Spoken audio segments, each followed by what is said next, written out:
अस्सलाम वालेकुम। मेरा नाम नूर सवाल है और मैं फातिमा जना मेडिकल यूनिवर्सिटी लाहौर में फर्स्ट ईयर MBBS के स्टूडेंट हूँ। और इस वीडियो में आपको बताऊंगी कि which books I use to score 188 in NMDCAT 2020। तो सबसे पहले जो हमारा मेन लर्निंग का सोर्स है वो हमारी टेक्स्ट बुक्स होती हैं। अब यहाँ पर मैं MDCAT टॉपर 2016 उमर मकबूल के वर्ड्स को अगर कोट करूँ तो उनके अकॉर्डिंग जो हमारा मेन सोर्स होता है एंट्री टेस्ट में तैयारी का, वो हमारी सिर्फ़ और सिर्फ हमारी टेक्स्ट बुक्स होती हैं। वही टेक्स्ट बुक्स जिनसे आपने FSC में तैयारी की थी। तो जैसे कि मैं पंजाब से थी तो मैंने पंजाब की जो टेक्स्ट बुक्स होती हैं PTB वहाँ से तैयारी की थी।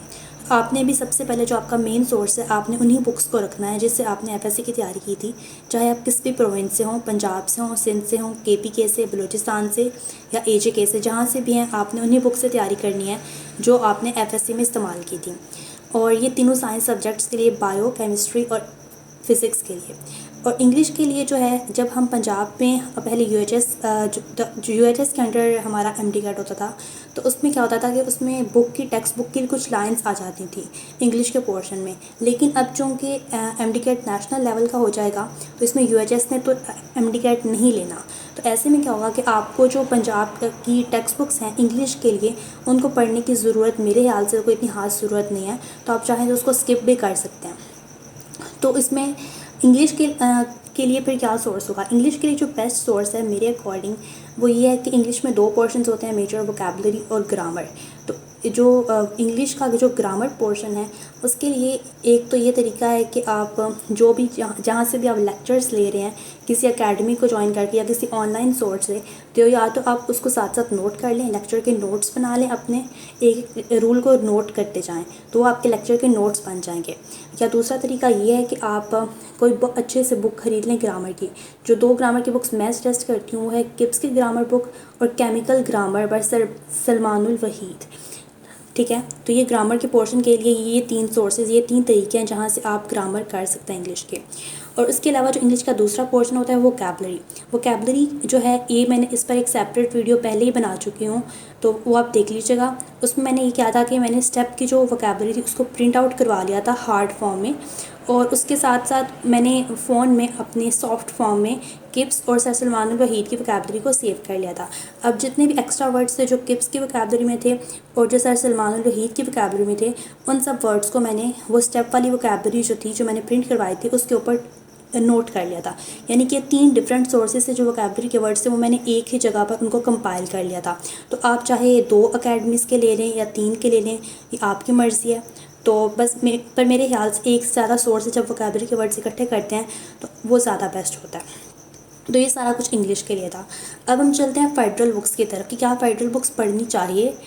मैं अपनी बात बताऊं तो मैंने फेडरल की बुक्स नहीं पढ़ी थी, बिल्कुल भी नहीं पढ़ी थी। क्योंकि एक तो ये था कि उस टाइम हमारा कुछ ऐसा था कि अकॉर्डिंग टू PMC हमें सिर्फ अपनी बुक्स ही पढ़नी चाहिए थी, और दूसरा ये था कि मेरे ख्याल से मुझे उस टाइम मैंने अपनी बुक्स पर ही फोकस किया था, क्योंकि जो मेरी बुक्स थी वो मेरी उस तरह तैयार नहीं थी कि मैं उनको छोड़ के फेडरल को पढ़ने बैठ जाती। तो मैंने उस टाइम ये किया था कि मैंने अपनी बुक्स पर ही फोकस किया था जो पंजाब टेक्स्ट बुक्स थी। तो लेकिन इस साल के फिर ये हुआ था कि नम्स का MDCAT और नेशनल MDCAT उसमें फेडरल के बुक से MCQs आए थे। तो हो सकता है कि इस साल भी चांदे के MCQs आ जाएं, तो इसलिए आपको मैं ये सजेस्ट करूँगी कि आप फेडरल की जो बुक है वो आप बायो के लिए पढ़ें, क्योंकि जो बायो की फेडरल की बुक होती है ना उसमें बहुत सारी एडिशनल इंफॉर्मेशन होती है।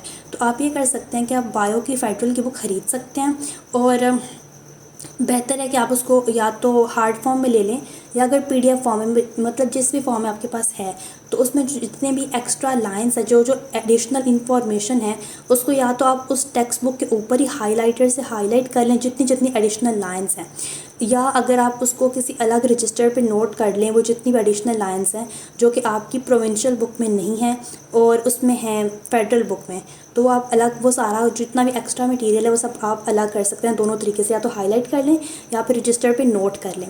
तो उसके बाद ये होगा कि आप अपनी पंजाब की टेक्स्ट बुक पढ़ेंगे या जो भी आपकी प्रोविंस की बुक है उसको पढ़ेंगे, और इसके साथ आप वो जो हाईलाइटेड पॉइंट्स हैं या जो आपने अलग रजिस्टर पे नोट किए थे फेडरल के, उनको आप पढ़ेंगे। इसलिए आपकी जो मेन टेक्स्ट बुक होगी वो एक ही रहेगी और साथ में या हाईलाइटेड पॉइंट्स होंगे या फिर नोट्स होंगे। तो आपको फिर फेडरल की टेक्स्ट बुक को पकड़ के, इतनी मोटी मोटी बुक्स पकड़ के आपको उसको बार बार रीड करने की ज़रूरत नहीं पड़ेगी। उसके बाद हम चलते हैं कि जो हमारे लेक्चर नोट्स वगैरह होते हैं ये हम किसी और के इस्तेमाल करें या नहीं।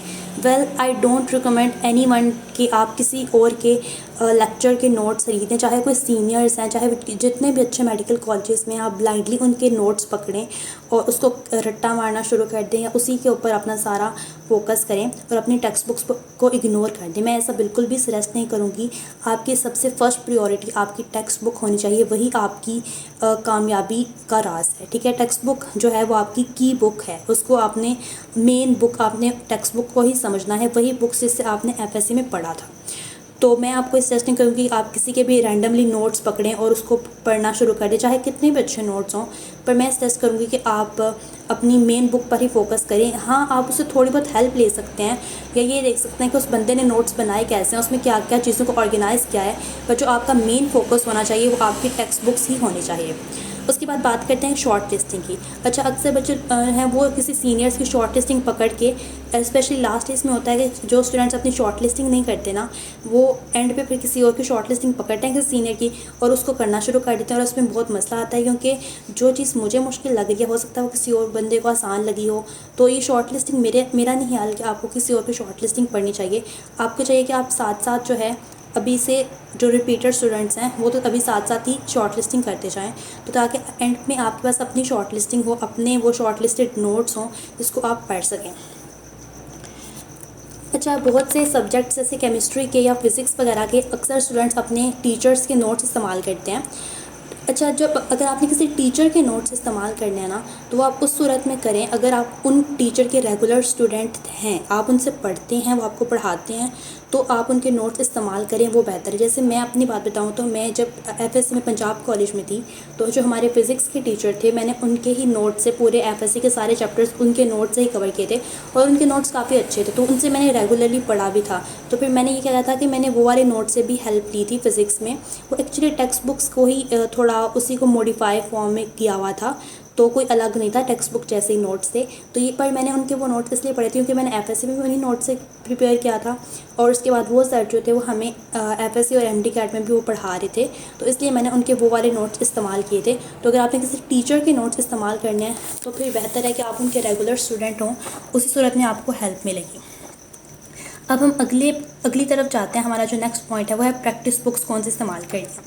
प्रैक्टिस बुक्स जो है ये बड़े शहरों में जैसे लाहौर हो गया, इस्लामाबाद वगैरह, यहाँ पे तो प्रैक्टिस बुक्स बहुत आसानी से मिल जाती हैं। तो जो मैंने इस्तेमाल की थी, मैंने असल में खुद नहीं ख़रीदी थी क्योंकि लॉकडाउन था तो उस टाइम हमें मिली नहीं थी। मैंने अपनी एक सीनियर आपी से ले ली थी प्रैक्टिस बुक्स। तो आप भी अपने या तो किसी सीनियर से ख़रीद सकते हैं या किसी बड़े बहन भाई से, या अगर खुद बाज़ार से मिलते हैं तो बाज़ार से ख़रीदते हैं। तो बेहतर है कि आप उसको हार्ड फॉर्म मिले। हार्ड फॉर्म में बहुत ज़्यादा मैं प्रेफर करती हूँ कि हार्ड फॉर्म में ही हो, तो कम से कम, या अगर हार्ड फॉर्म में नहीं है तो कम से कम आपके पास पीडीएफ फॉर्म में तो होनी चाहिए ना, कुछ ना कुछ तो प्रैक्टिस करना है ना आपने। तो जो मैंने प्रैक्टिस बुक्स इस्तेमाल की थी, मैंने कोई बहुत ज़्यादा बुक्स इस्तेमाल नहीं थी क्योंकि मैं फ्रेशर थी और फ्रेश स्टूडेंट्स होते हैं, हमारे पास थोड़ा कम टाइम होता है एज़ कम्पेयर टू रिपीटर्स। तो जो अगर फ्रेश स्टूडेंट्स हैं, मैं उनको ये करूँगी कि आप अगर फॉर एग्ज़ाम्पल आपने कोई अकेडमी ज्वाइन किया है, स्टेप के स्टार्स या वट एवर जो भी अकेडमी ज्वाइन किया है, तो अक्सर स्टूडेंट्स उसी की प्रैक्टिस को करते हैं। जैसे मैंने स्टेप ज्वाइन की थी तो मैंने स्टेप की प्रैक्टिस बुक जो थी वही सबसे पहले मैंने उसी को प्रैक्टिस किया था।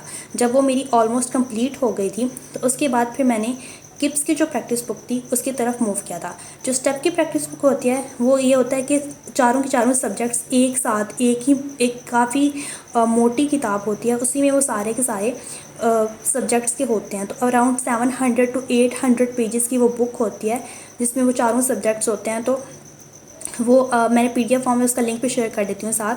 तो उस बुक में ये होता है कि एमसीक्यूज़ होते हैं, आंसर की होती है, और फिर आंसर की के बाद उसके सारे हेल्पिंग कॉन्सेप्ट्स होते हैं, यानी कि हर एमसीक्यू का एक्सप्लेन किया होता है कि ये इसका रीज़न क्या है, इसका कौन सा ऑप्शन करेक्ट है और तो क्यों करेक्ट है।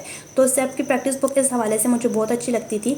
उसके बाद अलावा जो किप्स की प्रैक्टिस बुक्स हैं ये हर सब्जेक्ट की डिफरेंट अलग अलग होती है, अलग अलग कॉपी में, बायो की अलग, केमिस्ट्री की अलग, फिज़िक्स की अलग और इंग्लिश की अलग। तो जो इंग्लिश की बुक होती है उसके ऊपर ग्रामर के, जो मेरे पास ही कॉपी थी उसके ऊपर ग्रामर के रूल्स भी थे और साथ साथ प्रैक्टिस के लिए एमसीक्यूज़ भी थे। तो इस तरह आपकी मर्ज़ी है, आपने कौन सी करनी है, पर कम से कम आप कोई एक अच्छी एकेडमी, ज़रूरी नहीं कि आप यही करें, लेकिन कोई भी जो आप करें तो पहले देखें कि वो एक अच्छी है या नहीं। अगर अच्छी है तो फिर उसको इस्तेमाल करें। ऐसे ब्लाइंडली कोई भी मटेरियल पकड़ के प्रैक्टिस करने ना बैठ जाया करें, क्योंकि आप अपने टाइम को वैल्यू दें और अपनी एफ़र्ट्स को सही जगह पे लगाएं, ठीक है। तो ये दोनों प्रैक्टिस बुक्स जो हैं इनके मैं लिंक्स शेयर कर दूँगी, नो नीड टू वरी, पर कोशिश करें कि आप इसको हार्ड फॉर्म में ले लीजिएगा। और एक और कन्फ्यूजन मैं क्लियर करना चाहती हूँ कि प्रैक्टिस बुक्स जो होती हैं ये एक और चीज़ होती है और जो प्रिपरेशन बुक्स होती हैं ये एक और चीज़ होती है। जो प्रैक्टिस बुक्स होती हैं ना, ये MCQs वाली बुक्स होती हैं। इसमें MCQs होते हैं चैप्टर वाइज, हर चैप्टर के, और तो फिर उसके वो वाली होती है, इसको कहते हैं प्रैक्टिस बुक। जो होती है प्रिपरेशन बुक, जैसे कि किप्स की प्रिपरेशन बुक बहुत से स्टूडेंट्स इस्तेमाल करते हैं, जिसको मैं बिल्कुल भी रिकमेंड नहीं करती। वो असल में जो बुक होती है उसी के एक तरह के नोट्स बने होते हैं। तो मेरे ख्याल से उसके ऊपर जाने की बजाय आपको अपनी टेक्स्ट बुक से ही तैयारी करनी चाहिए। अब आता है पास्ट पेपर्स की तरफ। पास्ट पेपर्स जो थे वो मैंने मेरे ख्याल से लास्ट 2 मंथ्स में या 1 मंथ में, तो वो आप देख लीजिएगा जैसे भी आपका शेड्यूल के अकॉर्डिंग। तो आखिरी महीनों में आपने पास्ट पेपर्स प्रैक्टिस करने हैं। पास्ट पेपर्स जो होते हैं ना, ये काफ़ी आसान होते हैं। अगर आप पिछले सालों के पेपर्स देखते हैं ना, तो आप वो काफ़ी आसान होते हैं। जब आप लास्ट डेज में सारी आपकी प्रिपरेशन हो गई होती है ऑलमोस्ट, तो आप रिवीजन कर रहे होते हैं, तो ऐसे में जो पास्ट पेपर्स होते हैं वो इनके MCQs काफ़ी ईजी होते हैं मेरे ख्याल से। तो वो आप जब साथ साथ करेंगे तो आपका कॉन्फिडेंस इंक्रीज़ होता है कि मुझे आता है, मैं कर लूँगी या कर लूँगा। तो मेरे ख्याल से पास्ट पेपर्स लास्ट डेज में करने चाहिए। मैंने जो पास्ट पेपर्स प्रैक्टिस किए थे वो मैंने लास्ट 12 ईयर्स के 2008 से 2019 तक, पिछले 12 साल के जो पास्ट पेपर्स थे वो मैंने प्रैक्टिस किए थे। उसका PDF फॉर्म भी मैं आपको शेयर कर दूंगी। बहुत स्टूडेंट्स मुझसे पूछते हैं कि पास्ट पेपर्स की कौन सी बुक है, कहाँ से मिलेगी। वैसे जहाँ तक मुझे पता है पास्ट पेपर्स की कोई अच्छी बुक नहीं है। ये जो PDF फॉर्म है जो मैं यहाँ पे लिंक पे शेयर करूँगी, उसी को आप प्रिंटेड फॉर्म में निकलवा लीजिएगा, ठीक है। तो आपके पास हार्ड फॉर्म में आ जाएगी। तो ये सबसे बेस्ट सोर्स है। इसके ऊपर हर पास्ट पेपर की जो ऑफिशियल जो की थी UHS की तरफ से इशू हुई है वो भी दी हुई है। तो आप साथ साथ यहाँ से आंसर्स भी मैच कर सकते हैं। और इसकी एक्सप्लेनेशन जब आप टेक्स्ट बुक के साथ, जो MCQ आपको मुश्किल लगता है वो आप टेक्स्ट बुक खोल के देखें तो वहाँ पर उसका आंसर आपको मिल जाएगा। तो नो नीड टू वरी। तो ये past papers, to be honest, मुझे पास्ट पेपर्स बहुत आसान लगते थे as compare to the academy के जो MCQs होते थे या अकेडमी में जो टेस्ट होते थे उसकी निस्बत पास्ट पेपर्स के MCQs बहुत आसान आते हैं। तो लास्ट 2 मंथ्स में आप पास्ट पेपर्स को प्रैक्टिस कर लें। और उसके अलावा अगर आप अपने प्रोविंस के प्रीवियस पास्ट पेपर्स, जैसे हमारे पंजाब में UHS था, सिंध में NTS है, KPK में ETA है और AJK में स्टेट एंट्री टेस्ट होता है। तो इस तरह आप उसके अकॉर्डिंग अपने प्रोविंस के पास्ट पेपर्स को भी प्रैक्टिस कर सकते हैं। और इसके अलावा अगर किसी के पास इतना इनफ टाइम हो तो वो फिर नम्स के पास्ट पेपर्स भी प्रैक्टिस कर सकते हैं। एक स्टूडेंट ने मुझसे कंप्लेन की थी कि मैंने जो नम्स के पास्ट पेपर्स का लिंक दिया है वो इतने प्रिसाइज नहीं है। तो नम्स के पास्ट पेपर्स आपको कहीं से भी पूरे कोई बहुत अच्छे फॉर्म में नहीं मिलेंगे। बहुत से PDFs होते हैं नम्स के, पर उसमें से कोई भी ऐसे नहीं है कि वो कंप्लीट हो। पता नहीं, आई डोंट नो वाई, शायद कलेक्ट ही नहीं हुए पिछले सालों में, या कुछ पेपर बाहर वो क्वेश्चन पेपर लाने की इजाज़त नहीं थी, कुछ ऐसा था। तो वो नम्स के पास्ट पेपर्स उस तरह से हमारे पास नहीं है। पर जितने हैं जो सबसे बेस्ट PDF वो उसका लिंक मैंने शेयर कर दिया है, तो आप वहाँ से डाउनलोड कर सकते हैं। उसको आप चाहे तो प्रिंट भी करवा लें, प्रिंट करवा के वो सबसे बेस्ट तरीका है। तो उसके ऊपर फिर आप वो हार्ड फॉर्म इसको प्रैक्टिस कर सकते हैं। तो ये पास्ट पेपर्स की कन्फ्यूजन भी मैंने दूर कर दी कि मैंने UHS के पिछले 12 साल के पास्ट पेपर्स को प्रैक्टिस किया था। तो अगर आप चाहें तो आप साथ में नम्स के भी कर सकते हैं, टोटली अप टू यू। और सारा जो डाटा है इसके मैं जो लिंक्स हैं वो PDF फॉर्म में नीचे शेयर कर दूँगी, डिस्क्रिप्शन में भी और कमेंट्स में भी आप देख लीजिएगा। अच्छा, अब एक और कन्फ्यूजन होती है कि रेड स्पॉट्स और नियर पियर जैसे कि इनकी बुक्स होती हैं, ये आपको प्रैक्टिस करनी चाहिए या नहीं। तो ये मेरा पर्सनल ओपिनियन है, आप मुझसे इख्तिलाफ रख सकते हैं। पर मेरे ख्याल से जो नियर पेयर की जो बुक्स होती हैं उसमें बहुत ज़्यादा हट के इन्फॉर्मेशन दी होती है, जिसका MD कैट के लेवल पे के MCQ से कोई ताल्लुक नहीं होता। बहुत से MCQ उसमें ऐसे होते हैं। तो मैं पर्सनली आपको नियर पेयर की जो प्रैक्टिस बुक्स हैं वो रिकमेंड नहीं करूँगी। उसके बाद आते हैं रेड स्पॉट्स। रेड स्पॉट्स जो है ये A लेवल्स वाले जो स्टूडेंट्स होती हैं उनकी एक बुक होती है। वैसे बुक तो बहुत अच्छी होती है इसकी, लेकिन ये मेरे ख्याल से आपका लास्ट ऑप्शन होना चाहिए। जब आपके पास प्रैक्टिस करने के लिए कुछ भी नहीं बचेगा ना, तो फिर आप इसको प्रैक्टिस कर सकते हैं। पर ऐसा मेरे ख्याल से फ्रेश स्टूडेंट्स के साथ तो नहीं होने वाला। तो रिपीटर्स वालों को बहुत शौक है या बहुत टाइम है उनके पास, तो वो फिर रेड स्पॉट्स को कुछ प्रैक्टिस कर सकते हैं। बट पर्सनली ये आपका कोई मेरे ख्याल से लास्ट ऑप्शन है। अगर आपके पास टाइम है तो फिर कीजिएगा, वरना रहने दीजिएगा। इसमें मैंने क्या किया था कि मैंने रेड स्पॉट्स खोली थी। ये बुक अच्छी होती है बट इसका जो लेवल होता है वो डिफरेंट होता है। एमडी कैट के जो टेस्ट में जो आते हैं हमारे एमसीक्यूज, उसका लेवल डिफरेंट होता है। तो इस हिसाब से इसमें आपको, मेरा नहीं आता, आपको रेड स्पॉट्स करने की ज़रूरत है। So that was all. I hope that you liked the video, and if you like it, then please share it with your fellows too. It might help someone out there, and kindly subscribe to the channel because it takes a lot of time and effort to make even a single video. Thank you so much for watching. Allah Hafiz.